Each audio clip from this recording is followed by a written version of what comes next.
जय श्रीराम मित्र। सो आज के आमी स्वामी विवेकानंदरই নিয়ে বলবো একটা কথা। তো এই বইটা আমার কাছে এখন আপাতত আছে, ঠিক আছে। তো এই বইটা একটা ছোট বাট এটা সবার প্রিয়, সবার স্বামীজি। অ্যান্ড এই বইটা আমাকে Ramakrishna mission New Town Coochbehar থেকে দেওয়া গিয়েছে, ঠিক আছে। এখানে লেখা আছে নিউ টাউন কোচবিহারে যে রামকৃষ্ণ মঠ আছে সেখান থেকে দিয়েছে, এবং এটা Ramakrishna mission institute of culture Gol পার্কে এটা তৈরি হয়েছে, মানে ছাপানো হয়েছে। ওকে, রামকৃষ্ণ মিশনের অথেন্টিক বই।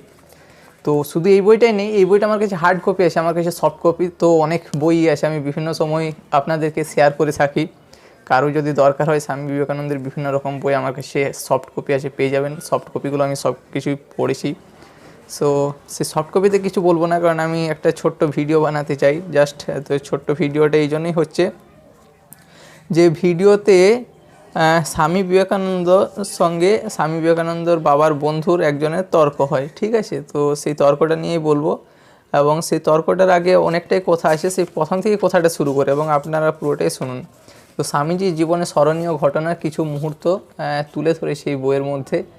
এবং প্রথম যে ঘটনাটা রয়েছে, নরেন্দ্রনাথের মা ভুবনেশ্বরী দেবী ছিলেন, যে মহীয়সী নারী ছিলেন। নরেন্দ্রনাথ এর মা অর্থাৎ আমাদের স্বামী বিবেকানন্দের মা। স্বামী বিবেকানন্দের ছোটোবেলার নাম ছিল নরেন্দ্রনাথ, আমরা জানি। স্বামী বিবেকানন্দ পরবর্তীকালে বহুবার বলেছেন, আমার জ্ঞানের বিকাশের জন্য আমি মার কাছে ঋণী। রিয়েলি এটা শুধু স্বামী বিবেকানন্দ না, অ্যাকচুয়ালি আমরা যতজন মানে স্টুডেন্ট লাইফ থেকে পরবর্তী সময় যায়, আমাদের সব থেকে মানে গ্রামীণ লেভেলে, শহরের বাচ্চাদের আমি বলছি না, কারণ আলাদা, ওটা আমি আলাদাভাবে করবো, যে আরবান অ্যান্ড রুরাল এরিয়ার স্টুডেন্টদের মধ্যে মায়ের প্রভাব কতটা কী থাকে।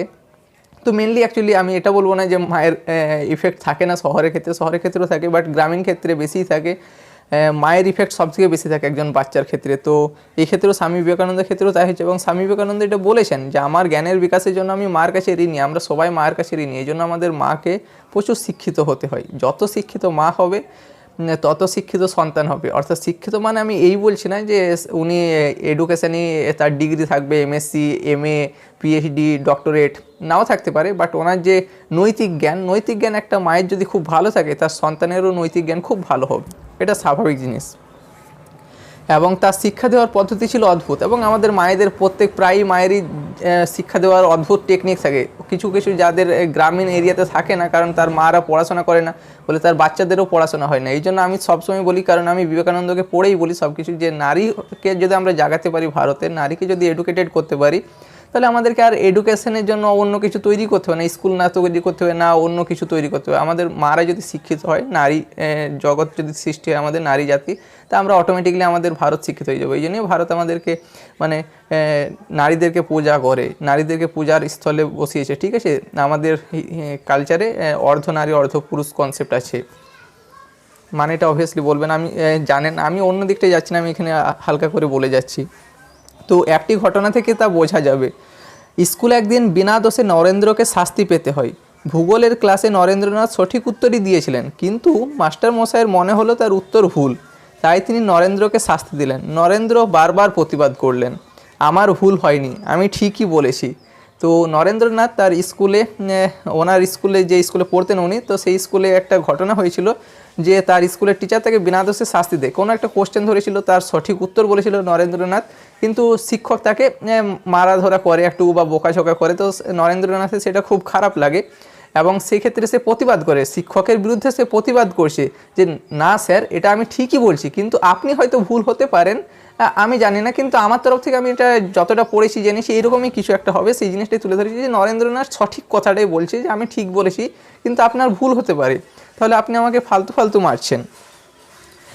কিন্তু এতে মাস্টারমশাই আরও রেগে গেলেন। আমরা সবসময় দেখেছি কিছু মাস্টারমশাই থাকে, আমি সমস্ত মাস্টারমশাইদেরকে বলছি না, কিছু মাস্টারমশাই থাকে যদি ওনার বিরুদ্ধে কিছু কথা বলে দেন, তাহলে উনি চরম রেগে যান, আরও মারাধরা করে। যদিও আমাদের ওয়েস্ট বেঙ্গলে এখন রুল আছে যে এই স্টুডেন্টদেরকে মারাধরা করতে পারবে না, তো সেহেতু একটু সামলে থাকে, কারণ তার চাকরি চলে যাওয়ার ভয় থাকে, এবং তার চাকরিটা বাঁচানোর জন্য, টাকা কামানোর জন্যই চাকরি করে, তারা পড়ানোর জন্য করে না মেনলি। আমি সবাইকে করছি না, আমি পরে এটা খুলে বলবো, আমার শিক্ষকদের প্রতি যে আমার দৃষ্টি আছে সেটা আমি পরে খুলে বলবো, যে আমি টিচারদেরকে সত্যি অপমান করতে চাই না শ্রদ্ধা করতে চাই, সেটা পরে হবে। তো এইরকম কিছু মাস্টার থাকে, যদি আপনি তার বিরুদ্ধে মানে সত্যি কথা বলে দেন বা তার মুখের ওপর কোনো কথা বলেন, সে সেইটাকে বিচারই করবে না, না বিচার করে আপনাকে মারা ধরা শুরু করবে আরও। তো স্বামী বিবেকানন্দের ক্ষেত্রেও তাই হয়েছিল, স্বামী বিবেকানন্দের ওপর আরও রেগে গিয়েছিল এবং বেত দিয়ে নির্দয়ভাবে নরেন্দ্রকে মারতে লাগলেন। বেত দিয়ে অর্থাৎ ছড়ি, মানে আমাদের নর্মালি যে খেজুর গাছের পাতা সিফটি হয়, তা বিভিন্ন লাঠি টাঠি থাকে, বাঁশের লাঠি, কর্চি, তো যেরকমই হতে পারে, আমি আমার লোকাল ল্যাঙ্গুয়েজ ইউজ করছি, ঠিক আছে, কর্চি টর্চি এগুলো লোকাল ল্যাঙ্গুয়েজ, কঞ্চি কিছু বলে সামথিং, ভালো ভাষায় আমি জানি না, সাধু ভাষা। সো সেরকম বেত দিয়ে মারতে লাগলো, চরম মেরেছে স্বামী বিবেকানন্দকে। ওইরকম মাস্টার আমাদের যদি কপালে কারো জুটে গিয়েছে, তো তারা অবভিয়াসলি জানবেন যে কীরকম মারে ওনারা বেত দিয়ে, যদি তার মুখের ওপর কথা বলে দেওয়া হয়। এবং অনেক সময় নম্বরের ওপর ইফেক্ট পড়ে যায়, পরীক্ষার রেজাল্টের ক্ষেত্রেও ইফেক্ট পড়ে, এটা 100% ট্রুথ, বিকজ আমিও পড়ে এসেছি, তাই না, আমিও 18 বছর সামথিং পড়েছি, কত বছর পড়েছি মনে পড়েছে না, তবে আমি মাস্টার্স কমপ্লিট করেছি, মাস্টার্স ইন সায়েন্স কেমিস্ট্রিতে আমি মাস্টার্স কমপ্লিট করেছি। সো এখান থেকে আমিও পড়ে এসেছি, তো কিছু কিছু মাস্টার থাকে এরকম। তো তাকে নরেন্দ্রনাথকে মারতে লাগলো এবং বাড়ি ফিরে নরেন্দ্রনাথের স্কুল থেকে বাড়ি ফেরার সময় নরেন্দ্রনাথ কাঁদতে কাঁদতে সব তার মাকে বলল। মা তাকে সান্ত্বনা দিয়ে বললেন, বাছা, তোমার যদি ভুল না হয়ে থাকে তবে এতে কি এসে যায়। অর্থাৎ নরেন্দ্রনাথ স্বাভাবিক আমাদেরকে যদি খুব মারাধরা করে, বাড়িতে এসে প্রচুর আর্গুমেন্ট করি, এই স্যার ভালো না, এই স্যার আমাকে মেরেছে, আমার দোষ ছিল না, হ্যান ছিল না, করি তো, তাই না। তো স্বামী বিবেকানন্দ তাই বলেছে এবং স্বামী বিবেকানন্দ মা সান্ত্বনা দিচ্ছে, আমাদেরও বাড়িতে সান্ত্বনা দেয়, যদি আমাদের মা বাবা জানে যে আমার বাচ্চাকে কেমন পড়িয়েছি শিখিয়েছি, তার বিহেভিয়ার কেমন হতে পারে, সে অবভিয়াসলি তার বাচ্চাকে, এবং যদি বাচ্চা যদি ভালো নাও হয়, সেই মুহূর্তে বাচ্চাকে সান্ত্বনা দেওয়ার জন্য এইরকম করে যে না, তুমি ঠিক হতে পারো, ঠিক আছে, স্যার ভুল হতেই পারে, তো তুমি যদি ভুল না হও তাহলে তোমার এতে কী আসে যায়, তাই না, তুমি ফল যাই হোক না কেন, বলছে এতে কিছু আসে যায় না, সত্যি বলাতে তোমার কেউ যদি মারে, কেউ যদি ভুল হয়, তুমি যদি সত্যি হও তাতে এতে কিছু আসে যায় না, ফল যাই হোক, ফলের ওপর করে দেখনি, সর্বদাই যা সত্য বলে মনে করবে তাই বলবে। অর্থাৎ এখানে তার মা স্বামী বিবেকানন্দকে বলছে যে সর্বদাই যা সত্য তা সবসময় বলবে, সেটা যেই হয়ে যাক। সে শিক্ষকের বিরুদ্ধে প্রতিবাদ করেছিল, তাই না, তো শিক্ষক তাকে মেরেছিল, তো ফল যাই হয়ে যাক, শিক্ষকের বিরুদ্ধেও কথা বলতে লাগবে। অর্থাৎ এখানে এমনই বোঝা যাচ্ছে, যদি আপনি মিনিংটা এরকম করতে চান তো এরকমই হবে। তো এখানে সত্য বলতে বলছে ওনার মা, এবং মায়ের এই উপদেশ পরিপূর্ণ রূপ নরেন্দ্রনাথ দেখেছিলেন গুরু শ্রী রামকৃষ্ণের মধ্যে। অর্থাৎ এইরকমই রূপ ওনার মায়ের যে রূপ, সত্যকে তুলে ধরা এবং সত্যের সাথে থাকা, তো এই জিনিসটা শ্রী রামকৃষ্ণ ঠাকুরেও জানেন, কারণ আমরা রামকৃষ্ণ ঠাকুরকেও জানি। এবং বিবেকানন্দের যে শুভ বুদ্ধির উদয় হয়েছিল, অর্থাৎ স্বামীজি আমাদের নর্মালি বাচ্চাতে যেমন আমরা থাকি, আমাদের যেমন প্রোপাগান্ডা ছড়ায় যে ধার্মিক এইসব কি বলবো, যে বর্বরতার জিনিস, এইসব পেট্রিয়ার্কি ছড়ায়, এইসব মিসোজেনি ছড়ায়, তো এইরকম শুনেছিল। এবং রামকৃষ্ণ ঠাকুরই প্রথম ওনাকে আধ্যাত্মিক জগতে এনেছিল, এবং রামকৃষ্ণ ঠাকুরই আমাদের স্বামী বিবেকানন্দর একজন গুরু বলবো, সব দিক থেকেই গুরু ছিল রামকৃষ্ণ ঠাকুর, তাই না। রামকৃষ্ণ ঠাকুর দ্বারাই স্বামী বিবেকানন্দ খুব প্রভাবিত হয়েছিল, এবং তার বাকি জীবন যা সব রামকৃষ্ণ ঠাকুরেরই দান বলতে পারি আমরা। তো শ্রী রামকৃষ্ণ ঠাকুরের মধ্যেও তার মায়ের এই রূপটা দেখেছিল নরেন্দ্রনাথ। শ্রী রামকৃষ্ণ বলতেন, আচরণেও দেখাতেন সত্যি কলির তপস্যা। মা এবং গুরুদেব উভয়ের মধ্যেই যে সত্যনিষ্ঠার আদর্শ দেখেছিলেন তা স্বীয় জীবনে প্রতিটি পদক্ষেপে রূপায়িত করেছিলেন স্বামী বিবেকানন্দ। পরবর্তীকালে তাই বিবেকানন্দের কাছ থেকে জগৎ শুনেছে মহাবলিষ্ঠ এই বাণী, সত্যের জন্য সব কিছু ত্যাগ করা যায়, কিন্তু কোনো কিছুর জন্যই সত্যকে ত্যাগ করা যায় না। তো এখানে আমরা কি বলতে পারছি, স্বামী বিবেকানন্দ এবং রামকৃষ্ণ ঠাকুর এবং আমাদের স্বামীজির মা ভুবনেশ্বরী দেবীর থেকে যে সত্যের জন্য সব কিছু ত্যাগ করতে পারি, কিন্তু কোনো কিছুর জন্য সত্যকে ত্যাগ করা উচিত না। তারপরে আরেকটা প্যারা আছে, ওইখানে পড়ছি, ভুবনেশ্বরী দেবী নরেন্দ্রনাথকে আরও একটি শিক্ষা দিয়েছিলেন, আজীবন পবিত্র থেকো। ঠিক আছে, পবিত্র মানে অনেকে অন্য কিছু মানে করতে পারবে, হ্যাঁ পবিত্র মানে এটাই বলছে যে পবিত্র মানে পবিত্রই থাকতে বলছে, ঠিক আছে, কোনো দুশ্চরিত্র কাজে নিজেকে নিয়ে যেতে বারণ করছে। তো দুশ্চরিত্র এগুলো আপনারা পরে বলবো, আমি এই সকল অন্য কিছু নিয়ে যদি আমি আলোচনা করি তখন অবভিয়াসলি বলবো পবিত্র আর অপবিত্র কি। তো পবিত্র থাকতে বলেছে, নিজেকে সবসময় আজীবন পবিত্র থেকো, নিজের মর্যাদা রক্ষা করো এবং কখনো অন্যের মর্যাদা লঙ্ঘন করো না। তো নিজের মর্যাদা সবসময় রক্ষা করতে বলেছে, অর্থাৎ তোমাকে যদি কেউ অপমান করে বিনা কারণে বিনা দোষে, তো আপনি অবশ্যই নিজের মর্যাদা রক্ষা করার জন্য আপনি নিজেকে তুলে ধরবেন, কিন্তু অন্যের মর্যাদাও লঙ্ঘন করবেন না। অবভিয়াসলি আমরা আমাদের কেউই লঙ্ঘন করতে চাই না, কিন্তু কেউ যদি অধিক লঙ্ঘন করে, আমাদের আত্মসম্মানে আঘাত করে, তো আমাদেরকেও একটু জবাব দিতে হয়, এটা জবাব দিতে হবে। এখানে থেকে বলছি না, আমি স্বামী বিবেকানন্দ আরও যে বইগুলো, আরও যে লেখাগুলো পড়েছি, সেখান থেকে আমি এটাই কনক্লুড করতে পারি যে উনি বলেছে যদি আপনাকে কেউ অপমান করে, আপনি তাকে ঘুরে অপমান করবেন না, কিন্তু ওনার মতোই করে যোগ্য জবাব তাকে দেবেন। যোগ্য জবাব ছাড়া ছাড়বেন না তাকে দেখিয়ে দেবেন যা উনি ভুল, বা উনি কতটা ভুল বা কতটা ঠিক সেটা ওনার জানা দরকার। সেই জন্য এইরকম অনেক কিছুই আছে।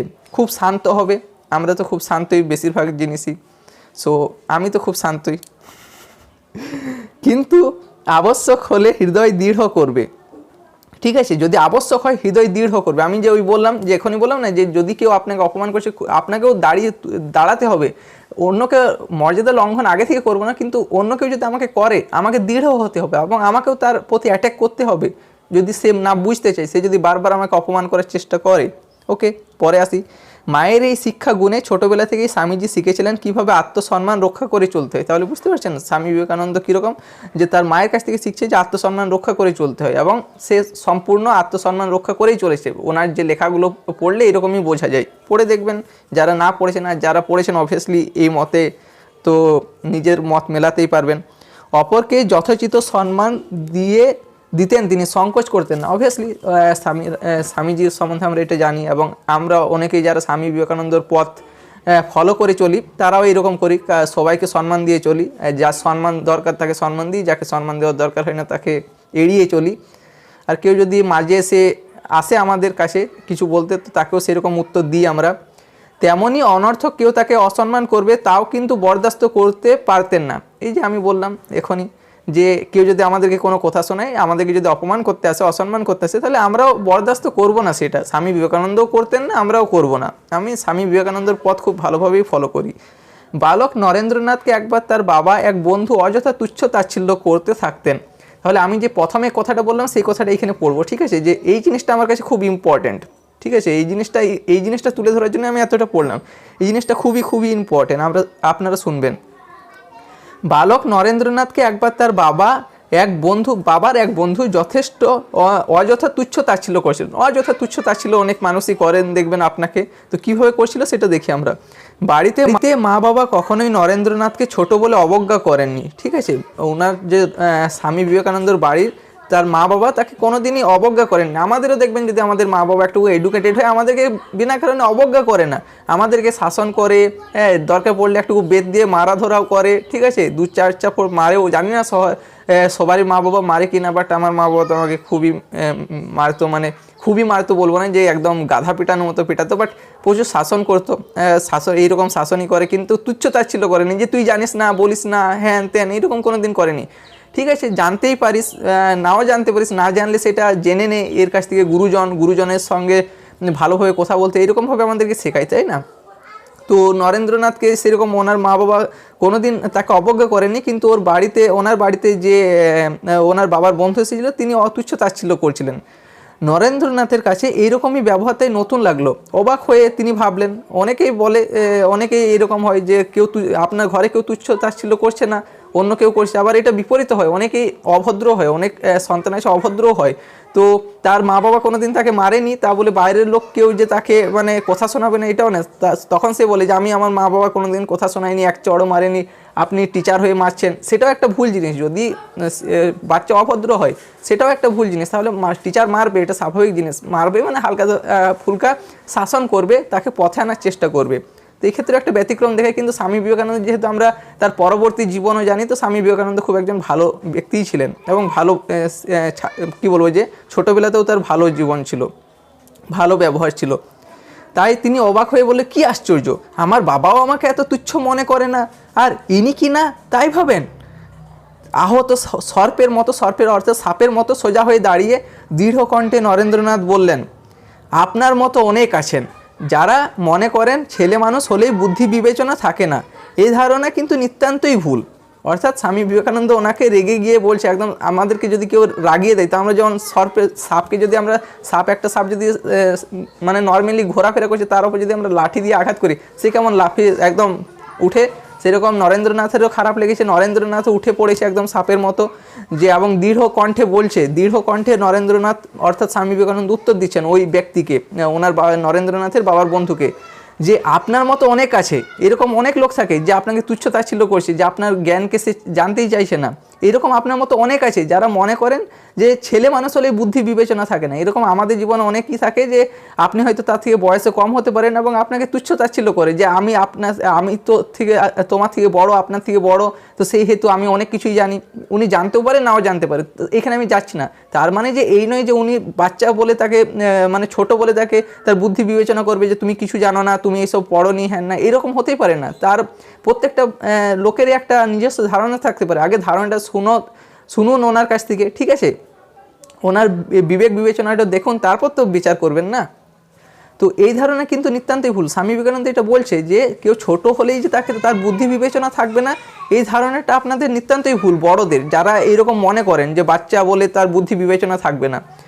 নরেন্দ্রনাথ অত্যন্ত চটে গেছেন দেখে এই ভদ্রলোক নিজের ভুল স্বীকার করেছেন, বুঝতে পারছেন। নরেন্দ্রনাথ খুব রেগে গেছিলেন, এমন রেগে কথা বলেছেন, হয়তো অবভিয়াসলি উনি একটু নরেন্দ্রনাথ থেকে তো বড়, তা ভুলটা স্বীকার বুঝতে পেরেছেন এবং দেখেছেন যে আমি হয়তো ভুলই, তো নরেন্দ্রনাথের সাথে আর কথা না বাড়িয়ে ঠিক আছে ঠিক করে নিয়েছে। এটাও একটা ঠিক, ওই ব্যক্তি ভুল বুঝেছে। অনেক ব্যক্তি ভুল বুঝে না, নিজের মতকেই প্রধান বলে চলে এবং তাদের সঙ্গে কারোরই হয় না। ওই ব্যক্তি যে নিজের মতকেই বলে আমি সর্বজ্ঞ, তাদের সঙ্গে তো বিভিন্ন লোকেরই কি বলবো যে বিবাদ লেগেই থাকে, তো এরকম হয়। আর যারা স্বীকার করে নেই যে হ্যাঁ আমি ওই সময় ভুল ছিলাম, এখন আমি ভুলটা স্বীকার করছি, কারণ মানুষ রক্ত মাংসের প্রাণ, সব কিছুতেই ভুল হতে পারে, সব কিছু সময়ে নাও জানা থাকতে পারে, পরে একটু জেনেছি, ওকে আমার ভুল হয়েছে, ঠিক আছে, ঠিক করে নেব। তো এটা হচ্ছে ওনার একটা কি বলবো যে জীবনে স্মরণীয় ঘটনা। এখান থেকে আমাদের জীবনেও অনেক ঘটনা এরকম ঘটে থাকে এবং তাদেরকে এইরকমভাবে অনুপ্রাণিত করতে পারি যে এই কথাগুলোর মাধ্যমে এরকম হয়ে থাকে না। তো এরকম একটা সুস্থ সমাজ গড়তে তুললে এরকম স্মরণীয় ঘটনা আমাদের পড়া জানা দরকার। এবং কঠোপনিষদে একটা ঘটনা বলছে, কঠোপনিষদে আমরা অবভিয়াসলি অনেকেই পড়ে রেখেছি, খুব বেশি না পড়লেও কম বেশি একটু শুনে রেখেছি, অনেকেই শুনিনি, আমার যা মনে হয় আমাদের বেশিরভাগই শুনিনি। তো আমি যাই হোক একটু পড়ে রেখেছি, তো জানি সেটা কঠোপনিষদ, অনেকগুলি আমাদের উপনিষদ আছে, তো সেই উপনিষদের মধ্যে কঠোপনিষদ একটা হচ্ছে। এবং ওইখানে বালক নচিকেতার মধ্যে এরকম আত্মশ্রদ্ধা দেখা যায়। তো আমাদের যে নচিকেতা তো আমরা জানি নচিকেতা কে ছিলেন, কঠোপনিষদের একটা ক্যারেক্টার ছিল, চরিত্র ছিল, যেখানে আমাদের কি বলবো যে ধর্মরাজ অর্থাৎ যমরাজের সঙ্গে তর্ক, মানে জানা যে হোয়াট ইজ কি বলবো ডেথ, হোয়াট ইজ লাইফ, এইসব নিয়ে আলোচনা করেছিল। এই নিয়ে আমি পরে যদি কোনো দিন সময় পাই আমি কঠোপনিষদের এই বালক নচিকেতা নিয়ে ভিডিও বানাবো। তো এখন সময় নেই, এখানে যেটুকু এসে সেটুকুই বলছি। নচিকেতা বলেছিলেন অনেকের মধ্যে আমি প্রথম কিংবা মধ্যম, কিন্তু অধম আমি কখনোই নই। অর্থাৎ ওই যে কঠোপনিষদের নচিকেতা ছিল, উনি বলেছিলেন যে অনেকের মধ্যে অর্থাৎ এই পৃথিবীতে যত ব্যক্তি আছে তাদের মধ্যে আমি প্রথম কিংবা মানে প্রথমও নয় অধমও নয়। অধম মানে যে খুবই নীচ, না মানে যার মানসিকতা খুবই নীচ, যার ওই যে রজ তামসিক সাত্বিক গুণ আছে সেখানের মধ্যে যে নীচ গুণটা, সেই গুণটা যার মধ্যে বেশি তাকে অধম বলা হয়। যার মধ্যে সভ্য গুণ থাকে না তাকে অধম বলা হয়। তো এই অধম এবং প্রথম মানে সে সব থেকে ভালো ফার্স্ট বয়, যার 99% 100% রেজাল্ট আছে ক্লাসে, যে ফার্স্ট বয় রোল নাম্বার 1, সে প্রথম। সে প্রথমও নয় আর আমি অধমও নই, আমি মধ্যম, ঠিক আছে। মধ্যম মানে মাঝে, আমরা যেমন একটা রিচ আর একটা পুয়ারের মধ্যে মিডিল ক্লাস পাই আমরা, rich class, poor class and middle class, সেরকম মিডিল ক্লাসের মধ্যে মধ্যম, যে আমার মধ্যে সমস্ত গুণটাই আছে, যে আমি খুব ভালো না খুব খারাপও না, আমি মিডিল। তো এটা নচিকেতা বলেছিলেন এবং আমিও এই কথাটা খুব ইন্সপায়ার হই এবং আমি আমার বন্ধুদের মধ্যে এই কথাটা দেখেছি, যতজন আমার ভালো বন্ধু হয়েছে তাদের মধ্যে। অবভিয়াসলি যার সঙ্গে যেমন মেল খায় সেই রকমই বন্ধু হবে না। তো আমার মতের সাথে যাদের বেশি মেল খায় তাদেরকে আমার ভালো বন্ধু, এবং যাদের সাথে একটু কম মেল খায় তারা একটু ভালো বন্ধুর থেকে নিচে থাকে, যাদের সাথে খুব মেল খায় না তাদের বন্ধুর একদম নিচের লেভেলে থাকে। তো এটা একটা সবারই জীবনেই ঘটে থাকে, ভালো পার্সন খুব ভালোভাবে আপনার সাথে ঘনিষ্ঠ থাকে এবং বাকিদের সম্পর্কটা আলাদা থাকে। তো নচিকেতার এই কথাটা আমার খুব ভালো লাগে, অনেক দিন আগে আমি পড়েছি তো এই কথাটা, সেই জন্য আমিও এই জিনিসটাই মনে করি। নচিকেতা চরিত্র এই জন্যই স্বামী বিবেকানন্দের এত প্রিয় ছিল, বুঝতে পারছেন তো। স্বামী বিবেকানন্দেরও নচিকেতা প্রিয় ছিলেন, তো এই জন্যই বলে যে উপনিষদ পড়ুন, এইসব স্বামী বিবেকানন্দ সব প্রত্যেকটা জায়গাতেই বলেছেন বেদান্ত পড়ুন, উপনিষদ পড়ুন, এই জন্যই যে এখানে নির্দিষ্ট একটা ঘটনাকে পরিপ্রেক্ষিতে, নির্দিষ্ট কি বলবো যে ঘটনা পরিপ্রেক্ষিতে কথা বলা আছে, এগুলো কোনো কাল্পনিক জিনিস না, এগুলো আমাদের সমাজে বেঁচে থাকার একটা কি বলবো যে উন্নত মানের ধারণা। ওকে, অবভিয়াসলি। তো এইটুকুই ছিল আমার ওই কথাটাই তুলে ধরা ছিল। এখান থেকে আমরা অনেকটাই জানতে পারলাম এবং ভিডিওটা অনেক লেন্থি হয়ে গেছে হয়তো, কারণ আমি খুব আস্তে আস্তে এবং এত এইটা বললাম। তো আমার অ্যাকচুয়ালি মেন টার্গেট ছিল ওইটুকু, ওই সামান্য এই যে বাবার বন্ধু ছিল মানে নরেন্দ্রনাথ অর্থাৎ স্বামী বিবেকানন্দের বাবার বন্ধু, সেই কথাটা তুলে ধরার জন্য এটা বলেছিলাম। যেরকম আমাদের জীবনে হয়েই থাকে যে আমরা ছোট বলে এমন হতেই পারে না যে আমরা জানি না, হয়তো জানি, আপনার মতো নাও জানতে পারি, ঠিক আছে, আমাদের ভুল হলে মাফ করে দেবেন, কিন্তু তুচ্ছ তাচ্ছিল্য করে মানে হয় না, তাই না? সো নমস্কার বন্ধুরা, ধন্যবাদ আপনাদেরকে যতক্ষণ আপনারা এই ভিডিওটা দেখেছেন। এবং স্বামী বিবেকানন্দকে পড়ুন, আমি সবসময় বলি স্বামী বিবেকানন্দকে পড়ুন। এবং আমি স্বামী বিবেকানন্দ কে কেন পড়তে বলি বা কেন ইন্সপায়ার হয়ে গেছি স্বামী বিবেকানন্দের প্রতি, এটা নিয়েও আমি একটা ভিডিও বানাবো, ঠিক আছে? আমি অন্য মনীষীদের সম্পর্কে এত বলি না, কিন্তু স্বামী বিবেকানন্দ কী জন্য বলি এটা আমি পরে বলবো, যে কীভাবে আমি ইন্সপায়ার হয়েছি স্বামী বিবেকানন্দের প্রতি। ওকে, নমস্কার।